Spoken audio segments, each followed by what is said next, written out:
Evangelho segundo escreveu São Marcos, capítulo de número 14, versículo de número 32 em diante. Diz assim a palavra do Senhor: E foram a um lugar chamado Getsemane, e disse aos seus discípulos: Assentai-vos aqui, enquanto eu oro. E tomou consigo a Pedro, e a Tiago, e a João, e começou a ter pavor e angustiar-se, e disse-lhes: A minha alma está profundamente triste até a morte. Ficai aqui e vigiai. E tendo ido um pouco mais adiante, prostrou-se em terra e orou para que, se fosse possível, passasse dele aquela hora. E disse: Abba, Pai, todas as coisas te são possíveis. Afasta de mim este cálice. Não seja, porém, o que eu quero, mas o que tu queres. E chegando, achou-os dormindo, e disse a Pedro: Simão, dormes? Não podes vigiar uma hora? Vigiai e orai, para que não entreis em tentação. O espírito, na verdade, está pronto, mas a carne é fraca. E foi outra vez e orou, dizendo as mesmas palavras. E voltando, achou-os outra vez dormindo, porque os seus olhos estavam carregados, e não sabiam o que responder-lhe. E voltou a terceira vez e disse-lhes: Dorme agora e descansai. Basta, é chegada a hora. Eis que o Filho do Homem vai ser entregue nas mãos dos pecadores. Levantai-vos, vamos, eis que está perto o que me trai. Senhor, Deus e Pai Todo-Poderoso, mais uma vez, Senhor, nos colocamos em oração diante de Ti. Mais uma vez, ó meu Deus, pedimos a Ti que fale aos nossos corações. A palavra é Tua, Senhor, o povo é Teu. Nós precisamos ouvir a Tua voz para termos o entendimento daquilo que o Senhor quer de cada um de nós. Por isso nós Te clamamos, ó Pai, em nome de Jesus, fala conosco, Senhor. Amém. Podeis se sentar.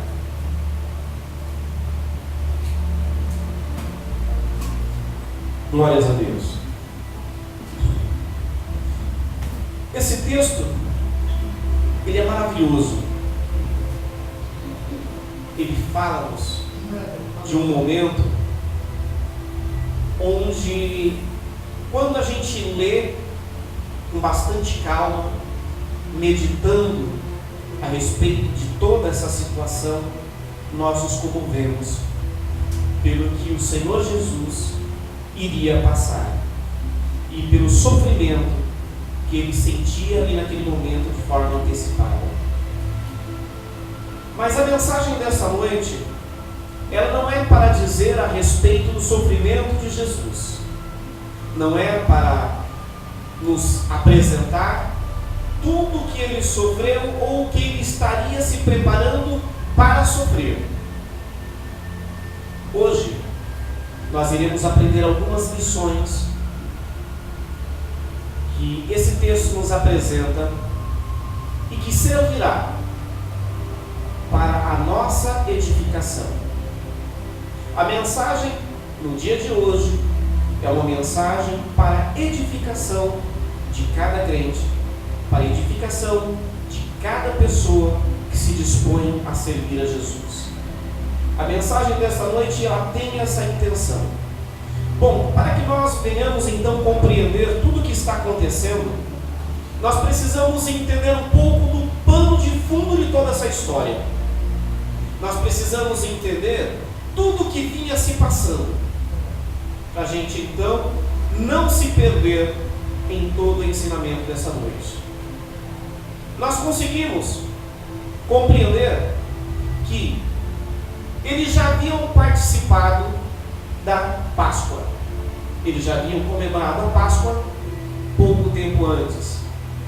Jesus, no momento em que eles comemoram a Páscoa, Jesus, ele também institui a celebração da ceia, dizendo que nós deveríamos fazer exatamente aquilo em memória de Jesus. Jesus, ele está substituindo um memorial por um outro memorial. A Páscoa, deveria ser comemorada em memória do livramento que Deus deu ao povo de Israel quando eles ainda eram cativos no Egito. A ceia do Senhor, ela deve ser celebrada lembrando-se do que Jesus estava por fazer por nós, lembrando desse Novo Testamento, lembrando-se dessa herança que Jesus está prestes a entregar a cada um dos seus. Também nós conseguimos perceber que pouco antes disso acontecer, Pedro havia sido avisado de que ele não resistiria à perseguição, que ele iria negar a Jesus por 3 vezes seguidas. Aquele homem que se dizia ser fiel a Jesus iria negá-lo. Por mais que Pedro se mostrasse contrariado com esta verdade, Jesus faz essa afirmação. E nós, se continuássemos a leitura do texto, nós iríamos ver que Jesus foi preso, que Jesus foi levado pelos soldados e que, questionado se Pedro era ou não um dos discípulos de Jesus, Pedro nega que era. Por 3 vezes, Pedro nega a Jesus. Nós vemos também que Judas já havia abandonado ao grupo dos apóstolos, ao grupo dos 12, e já tinha ido de encontro àqueles que iriam pagá-lo pela traição que ele está prestes a fazer. Tudo isso é o pano de fundo para aquilo que o Senhor tem para nos ensinar essa noite. Tudo isso tem que estar em nossa mente, para nós compreendermos tudo que o Senhor quer para nós. Bom, eu quero destacar nesta noite 4 lições espirituais, 4 lições que esse texto nos apresenta nas entrelinhas, porque existe ensinamento dentro desses textos que são ensinamentos diretos, ou seja, como aquela expressão que Jesus nos ensina, que nós devemos amar-nos uns aos outros. Isto é um ensinamento direto, isso é um ensinamento que Jesus dá de forma direta a nós. Mas existem em alguns textos ensinamentos que nós aprendemos que são dados de forma indireta. Primeiro ensinamento que nós compreendemos aqui: Jesus sai da casa onde eles haviam celebrado a Páscoa e instituído a ceia, e se encontra os 11 apóstolos, 11 e não 12, porque Judas não se encontrava junto com eles. E eles vão a um lugar chamado Getsemane, onde era de costume Jesus ir até aquele lugar para estar orando. Neste texto que nós lemos, nesta passagem no Evangelho de Marcos, não nos apresenta que era costume de Jesus ir àquele lugar. Mas se nós pegarmos, por exemplo, o Evangelho de Lucas, nós vamos compreender que aquele era um lugar continuamente visitado por Jesus para que ele ali orasse.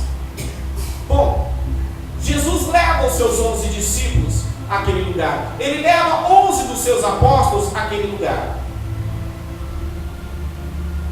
Mas não são todos que o acompanham até adiante. Observem que o texto nos diz que subiram Jesus e os seus discípulos ao monte de Getsemane. Subiram todos ao Getsemane. Mas aí Jesus ele para e fala para os seus discípulos, para 8 de seus discípulos: olha, fiquem até aqui, fiquem aqui, e nós vamos mais adiante. Então ele leva consigo Pedro, Tiago e João.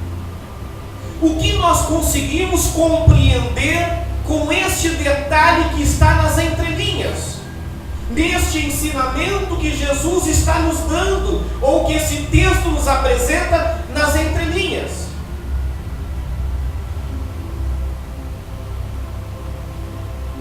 Nem todos os homens ou todos os discípulos de Jesus, nem todas as pessoas que são chamadas por Cristo para fazer parte do seu rebanho, para serem instituídos como seus discípulos, vão mais além. O apóstolo Paulo, em um texto que aqui eu já usei para pregar, ele diz que uns são chamados para apóstolos, outros para pastores, outros para mestres. O que Jesus está nos mostrando através desse texto aqui é que nem todos aqueles que são chamados por Cristo vão mais além. Existe até determinado ponto, ele vai. Ali ele fica. Porque o que Jesus tem em particular com alguns discípulos, nem todos participam. Imaginem como o ensino do apóstolo Paulo, que ele fala que cada membro da igreja faz parte do corpo de Cristo. Cada membro tem uma função diferente. Cada um funciona de uma forma diferente. E ele ainda questiona, mais ou menos assim, imaginem, se todos fossem pé, o que seria do corpo? E se todos fossem mão, o que seria do corpo? Jesus está nos mostrando, através desse texto, que com alguns, ele tem algo em particular, que com alguns, ele leva um pouco mais adiante. Tiago, não o apóstolo esse que esteve junto com Pedro e com Tiago, e com João, porque esse Tiago que é citado nesse texto, depois ele é morto. Mandam matar ele, e ele morre a fio de espada. Mas Tiago, irmão de Jesus, meio irmão de Jesus, meio irmão por quê? Porque era filho da mesma mãe, mas não do mesmo pai. Tiago, ele escreve em sua carta dizendo o seguinte: não queiram muito de vós serem mestres, porque sobre os tais recairá o mais duro juízo. E ele está dizendo isso não querendo menosprezar um ou ao outro.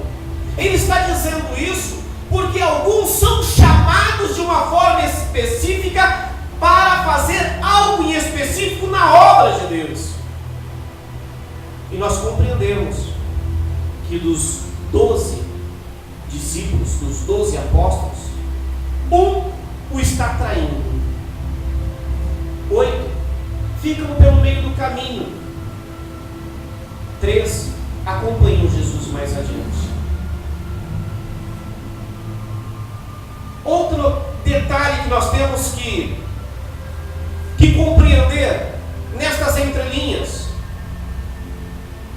Vejam que Pedro, Tiago e João são escolhidos por Cristo de uma forma mais íntima. Se nós observarmos todos os evangelhos que eu quero dizer, todos os livros, porque evangelho na verdade é um só. Não há divisão no evangelho de Cristo, mas ele foi escrito por 4 pessoas diferentes. E se nós lermos os 4 evangelhos, nós vamos observar que sempre Pedro, Tiago e João estão em destaque. Sempre esses 3 estão mais próximos de Jesus. Mas esse texto aqui nos mostra que mesmo aqueles que têm maior intimidade com o Mestre, que mesmo aqueles que têm um chamado especial pelo Mestre, que mesmo aqueles que são chamados para ir um pouco mais além, também falham, também dormem. Jesus falou para os 3: vocês fiquem até aqui, orai e vigiai. E um dos textos, um dos evangelhos, diz que Jesus se aparta deste grupo à distância de um tiro de pedra. Um lance, uma pedra pega em sua mão e jogada adiante. Isso nos dá mais ou menos uns 20 metros de distância. Jesus se aparta deste grupo e vai orar em particular, uma distância aproximada. Isso é só uma conjectura, isso não está escrito na Bíblia, é somente uma conjectura. Ele se adianta aproximadamente uns 20 metros e começa então a orar. E os seus discípulos que estavam atrás dormem. Não são capazes de vigiar durante um tempo. Não são capazes de ficar observando se alguém se aproxima. Não são capazes de cuidar do mestre. Mesmo os mais íntimos, mesmo aqueles que têm um chamado especial da parte do Senhor, às vezes dormem. Às vezes deixam escapar algo. Às vezes deixam de estar vigilantes e falham nas ordenanças do mestre. Muitos têm dentro do seu coração que um pastor, que um bispo, que um líder religioso, ele é infalível. Esta é uma das piores mentiras que se pode ser ensinada dentro de uma igreja. Porque ninguém é infalível. O único perfeito, sem falha alguma, foi Cristo. Somente Ele. Todos nós erramos. Todos nós falhamos. A diferença entre um e outro é que ocupação se tem dentro do corpo de Cristo. Qual é a sua função dentro do corpo de Cristo? Esta é a única coisa que difere um pastor de um membro. Um pastor erra, um pastor falha, um pastor peca. Dizer o contrário é pecar. Dizer o contrário é um erro. Infelizmente, existem crentes idólatras que idolatram o seu pastor, que acham que o seu pastor é 100% perfeito e que não erra jamais. Se alguém pensar isso de mim, eu tenho certeza que você vai sofrer a maior decepção da sua vida. Por quê? Porque eu sou falho. E muitas vezes nós erramos tentando acertar. Mas erramos, mas falhamos, nos iramos, nos alegramos, ficamos doentes também. Isso é mais do que comum. Quando nós observamos esse texto, nós conseguimos enxergar que Pedro, que Tiago e que João falham. São escolhidos, são íntimos do Senhor, são, quem sabe, a liderança do grupo dos apóstolos, mas falham, mas erram. No versículo 41, que diz assim: e voltou a terceira vez e disse-lhes: dormi agora e descansai. Basta, é chegada a hora, eis que o Filho do Homem vai ser entregue nas mãos dos pecadores. Nós compreendemos que existe um momento de descansar, mas há também momentos onde o Senhor nos diz: basta. E então nós temos que enfrentar o problema frente a frente, como Jesus fez. Se nós formos pegar este versículo, nós temos que dividi-lo em dois tempos separados. O primeiro tempo, a primeira parte do versículo, é onde Jesus ele chega em seus discípulos e diz assim: agora vocês descansem, vocês durmam. E aí nós temos um ponto final nessa frase. E a frase continua, só que existe um espaço que não é dado aqui na forma em que nós lemos, onde Jesus ele diz assim: agora basta. É chegada a hora, eis que o Filho do Homem vai ser entregue nas mãos dos pecadores. Existem momentos em nossa vida que parece que as coisas não andam. Existem fases na nossa vida onde parece que nós estamos em passo de tartaruga. Existe momento em nossa vida que parece que o Senhor não precisa de nós. Mas existe momento onde o Senhor nos diz assim: agora basta, deixa de descansar, levanta, vamos enfrentar agora o problema de frente, porque o inimigo ele está atento e quer derrubá-lo. E então nós temos que nos pôr em pé e fazer como Cristo, indo de encontro ao inimigo, indo de encontro para que depois então tivesse a vitória. Há momento onde nós podemos descansar, mas há momento em que o Senhor diz para nós: levanta, chega de descansar, chega, é hora de enfrentar o problema cara a cara. Mas não se preocupe, porque quando o Senhor diz isso, Ele vai junto. Jesus ele não permitiu que os seus discípulos fossem só. Jesus acompanha os seus discípulos até o lugar onde eles seriam encontrados pelo traidor e pelos soldados. Jesus nos acompanha, mesmo nas piores horas. Nos acompanha, porque Ele morreu por nós, Ele sofreu por nós. Ele nos acompanha, porque Ele quer fazer de cada um de nós vitorioso, fortes, exemplo para que o mundo nos veja e se decida por servir a Cristo também. E um quarto ensinamento que nós conseguimos observar nesse texto é que nem toda oração que nós fazemos são atendidas. Observe, olha, quem está orando é Cristo, quem está orando é Jesus, e Ele está pedindo ao Pai que lhe permita que se passe por Ele o cálice sem que Ele o tomasse. Naquele momento, nós compreendemos que Jesus ele estava visualizando todo o seu sofrimento.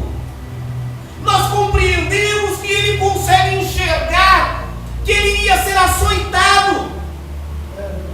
Nós conseguimos enxergar que Jesus ele via o sofrimento que ele ia ter de sofrer lá na cruz. E não somente na cruz, como em todo o trajeto até chegar o momento de ser crucificado. Ele sentia a necessidade de ser livre dessa perseguição. Ele sentia a necessidade de se ver livre dessas dores. Quem está orando é o Filho do Deus Altíssimo.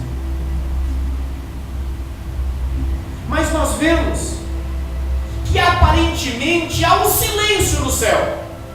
Existem pregadores, inclusive, que quando falam a respeito desse texto, ele diz que no céu há um silêncio tremendo, um silêncio que por si só grita de um som ensurdecedor, um silêncio, porque naquele momento não se ouve a voz do Pai respondendo a uma oração. Glória a Deus. A oração do seu Filho amado, aquele por quem algumas vezes o próprio Pai do céu anuncia: eis aí o meu Filho amado em quem me comprazo. Eis aí o meu Filho amado em quem eu tenho alegria. Eis aí o meu Filho amado em quem eu tenho prazer. Mas nós vemos neste momento o Pai se calando. Mas o Pai se cala não porque Ele não amava mais a Jesus, é porque aquele pedido Ele não poderia atender. é que aquela oração ele não poderia atender. Porque se ele atende a essa oração, nós não teríamos o direito de estar aqui hoje. Nós não teríamos o direito de nos dizer filhos de Deus. Nós não teríamos o direito de herdar a salvação através de Cristo. E o que isso nos ensina é que nem sempre, quando nós oramos, Deus atende. E se Ele não atende, é porque existe um propósito maior. Se Ele não atende, é porque os planos dele para a nossa vida é muito maior do que o que nós imaginamos. Tiago, em sua carta, ele falando aos crentes daquela época, ele diz assim: olha, vocês oram e não recebem, vocês pedem, mas vocês não recebem, porque vocês não sabem pedir, porque vocês pedem para gastarem seus próprios deleites. Essas são as duas condições para que Deus não atenda as nossas orações.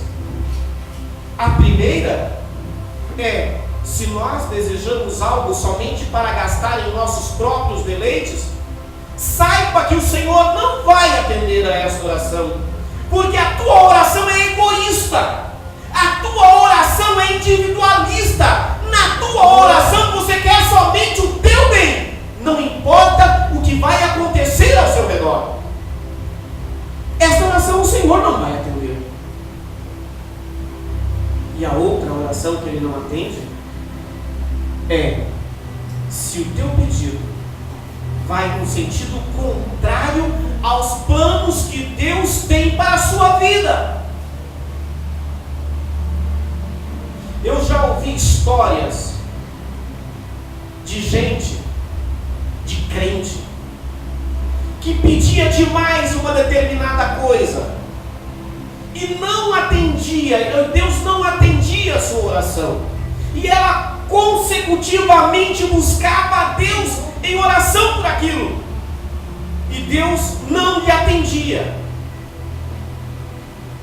Aparentemente, o seu pedido é um pedido inocente. Aparentemente, o seu pedido é um pedido que iria satisfazer uma necessidade.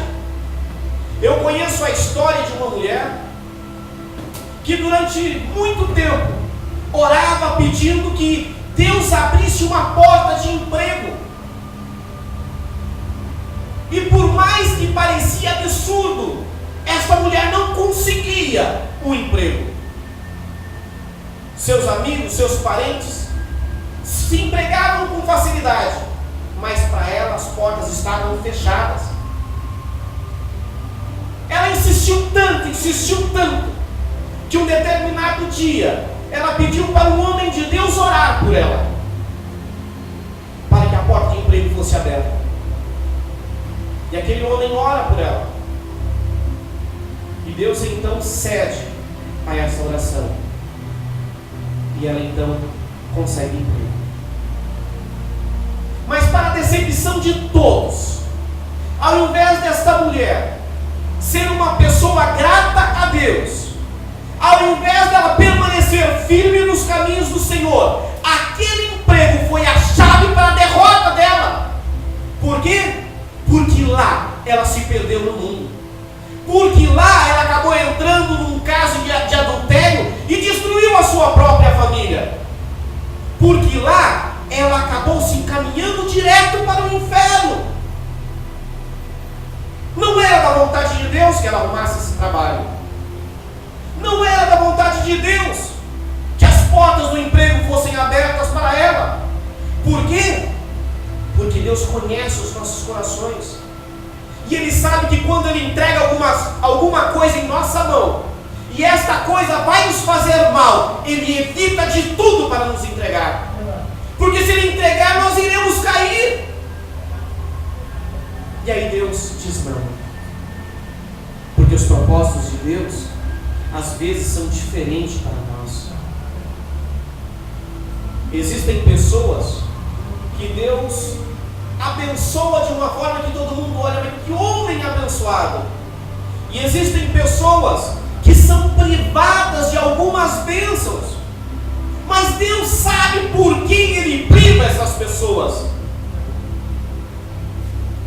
Porque os planos de Deus para a vida desta pessoa é muito maior do que aquilo que ela pede ao Senhor.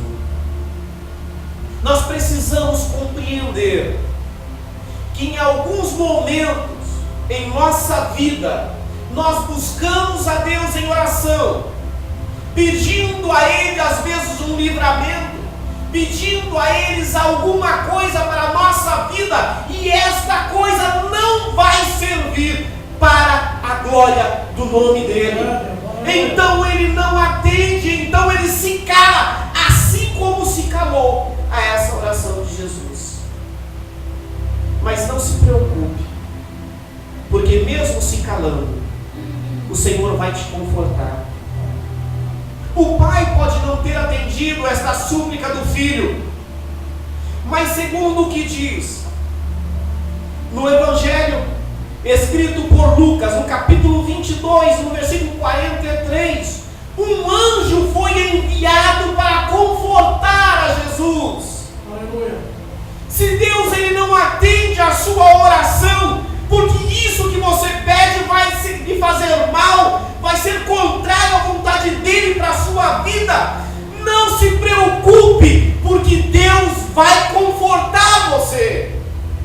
O seu anjo está ao seu redor para enxugar o seu suor de sangue, para enxugar as suas lágrimas, para segurar na sua mão e te ajudar a transpassar por todas as barreiras. O Senhor é com você. Uma vez você tendo aceitado Jesus em seu coração, uma vez o Senhor fazendo habitação dentro do seu coração, o Senhor sempre te guardará. Não pense que o Senhor te esqueceu. Não pense que o Senhor não quer o seu bem. É o contrário, somos nós que muitas vezes não sabemos entender o bem que Deus quer para as nossas vidas. Como a própria palavra nos diz, os caminhos do Senhor são mais altos do que os nossos caminhos. Os pensamentos de Deus são mais altos do que os nossos pensamentos. Por isso que muitas vezes não compreendemos os planos do Senhor para as nossas vidas. Mas se Ele não atendeu o seu pedido, saiba que Ele está reservando para você algo muito melhor. Muito melhor. O Senhor quer fazer de você um vitorioso. Ele quer cumprir os seus planos em sua vida. Glórias a Deus. Para nós concluirmos, entenda, não deixe que às vezes alguma inveja, algum ponto de inveja entre no seu coração. Porque se o Senhor escolheu uma outra pessoa para fazer algo de diferente, algo que talvez você quisesse fazer, mas o Senhor não o escolheu, não inveje o seu irmão, porque é o Senhor quem escolhe. É Deus quem diz, até aqui. É Deus quem diz, vamos comigo mais além. Mas entenda algo, esses três foram escolhidos por Jesus, não porque eram melhores, não porque falavam mais bonito, ou porque tinham uma voz melhor, não. Eles foram escolhidos por Jesus porque eles se dispuseram a estar ao lado de Jesus. Leia os evangelhos, acompanhe a vida desses três homens, e você verá que sempre eles são citados junto com Jesus. O Senhor Ele chama para ir mais além. Aqueles que também se dispõem a estar com o Senhor mais. Todos nós somos chamados, todos nós somos escolhidos para uma salvação eterna. Mas o chamado para ir mais além vai depender de o quanto nós nos dispomos a estar com Cristo. Entregue a sua vida por completo e você entenderá o quanto o Senhor pode fazer através da sua vida. Aleluia. Entregue por completo os seus dias, as suas horas, que você entenderá tudo o quanto o Senhor pode fazer em sua vida e também através da sua vida. Nós devemos estar sempre orando e vigiando para não satisfazermos os desejos da nossa carne. Quando Jesus fala a Pedro, olha, ora e vigia para não cair em tentação, nós temos que entender o que o próprio apóstolo Paulo ele fala assim, que nós somos engodados, laçados e engodados pela concupiscência de nossa carne. O que é uma concupiscência? A concupiscência é um desejo quase que incontrolável. Quando nós entendemos aqui que Pedro está sendo chamado a atenção por Jesus, para que ele vigiasse, para que não caísse em tentação, Jesus está dizendo para ele assim: Pedro, toma cuidado para você não permitir que a sua carne mande na sua vida. Observe que Pedro, junto com seus dois companheiros, deveriam estar vigiando e orando, mas o que fazem é ceder ao desejo da própria carne e dormem. Ceder aos desejos da nossa carne nem sempre é cometer um pecado. Ceder à vontade de nossa carne, às vezes, é não fazer o que o Senhor quer que nós venhamos fazer. Não que isso implique exatamente em ser um pecado, porque dormir, para Pedro, para Tiago e para João, não era um pecado, mas era algo que o Senhor não queria que eles fizessem naquele momento. Vigiar para não cair em tentação. Vigiar para não cumprir os desejos da nossa carne. Há momentos de descanso e há momentos de nos levantar e enfrentar os problemas frente a frente. Há momentos de descansarmos e há momento de nós nos dispormos à batalha. O fato de Deus não lhe responder, de Deus não responder a sua oração positivamente, ou seja, te concedendo aquilo que você quer, não significa que você não faz parte dos planos de Deus, e sim que o que você quer, e sim que o que você quer é o que não deve ser feito. O que Deus quer para a sua vida é maior. Se Deus não te atende, refaça os planos para a sua vida. Busque em Deus entendimento, para que Ele te mostre e deixe claro para você os seus planos para a sua vida. E assim como Jesus fez, aceite o que Deus quer para você. Amém? Deus abençoe a todos, em nome de Jesus.